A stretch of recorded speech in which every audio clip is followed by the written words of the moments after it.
This video is about Pythagorean theorem, labeling triangles. The specific skill we're working on is labeling the triangle. Before we can solve for side lengths of right-angled triangles, we need to accurately label the sides. This is the most common error when using Pythagorean theorem.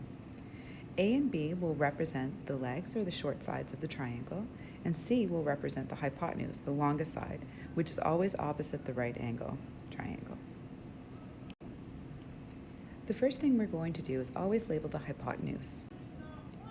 We find the hypotenuse by identifying where the right angle triangle is. And that almost points to where we're going. So you can draw an arrow straight across, just as I've indicated here.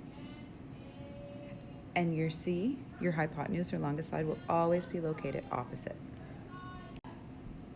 Step 2, we identify the legs. And once we have C identified, it's easy to label A and B because they are the two parts that are attached to the right angle triangle. We have A and B, and it doesn't matter which side is A and which side is B.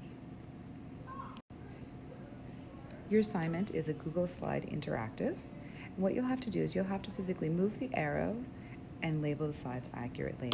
So you'll have to find the right angle, indicate where the opposite side is to find C, and then label A and B. And again, A and B doesn't matter as long as they're both touching that right angle.